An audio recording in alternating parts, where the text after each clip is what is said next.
2022 카타르 월드컵이 끝난 지 3일 만에 바로 유럽 축구가 시작되었습니다. 프리미어리그 외에는 1월에 리그가 시작되지만 이미 월드컵 중에도 클럽 평가전들이 진행 중이었고 리그가 아닌 컵 대회 스케줄이 있었습니다. 국내 팬들에게 관심이 가질 수 있었던 첫 번째 경기는 황희찬이 소속된 카라바오컵 16강전이었고 거의 같은 시간이라고 봐야겠죠.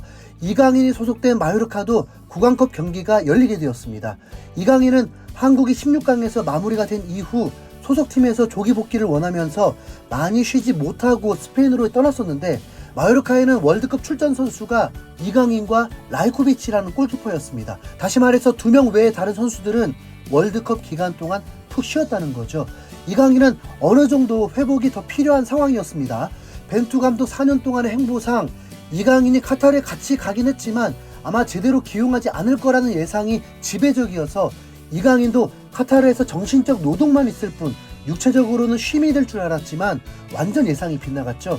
이강인은 4경기 모두 출전했고 특히 유일한 승리였던 포르투갈전에서는 선발 출전이었습니다.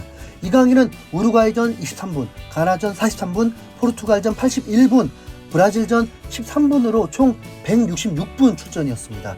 그런데 월드컵 종료 후 놀라운 기록이 전해졌는데 이강인이 90분당 기회 창출해서 전체 1위를 해버리는 진기록을 세운 것입니다. 2위가 스털링이었고 3위가 음바페였습니다. 그러니까 이강인이 한국의 득점으로 이루어진 공격 작업에서 엄청난 기여를 한 선수라는 게 증명된 것이고 이는 32개 국가에서도 눈에 띌 수밖에 없는 기록입니다. 이런 기록을 남길 수 있도록 출전시켜준 게 벤투 감독이다 보니 대반전, 호감이 생기게 된 듯하죠. 이강인의 활약은 한국의 수준이 세계 강팀들과 견줘도 재미있다고 시청하게 만들어줬으니까요. 어쩌면 마요르카 팀도 그렇지 않을까요? 마요르카는 강등권을 겨우겨우 면하는 팀인데 올 시즌 이강인을 주축으로 한 팀으로 만들어지면서 리그 11위에 올라있는 상황입니다. 리그 10위 발렌시아와 승점이 같고 골득실에서 밀려있을 뿐입니다.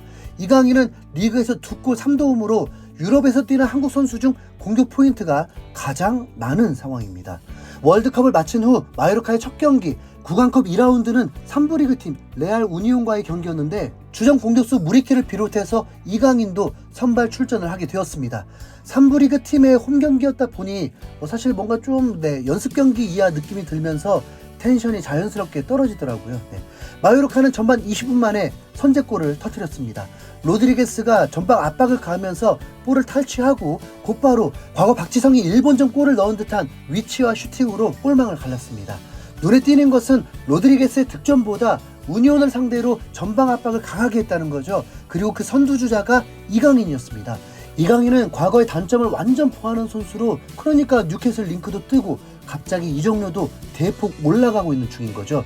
이강인은 월드컵을 앞두고도 벤투 감독이나 주변에서는 많이 발전했다고 하는데 나는 사실 똑같은 것 같다라고 하면서 좀 머쓱하게 만들었는데 이강인이 부족하다고 한 건 상대 선수에 대한 자세 부분이었던 것 같습니다.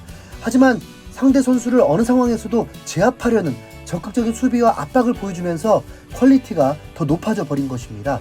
비록 3부 리그 팀이지만 이 경기에서도 이강인은 적극적인 수비와 압박으로 팀을 활력 있게 만들어줬습니다. 이강인 같은 테크닉과 패싱력을 가진 선수가 경기 중에 갑자기 볼을 탈취하게 되면 곧바로 엄청난 기회를 얻을 수밖에 없죠.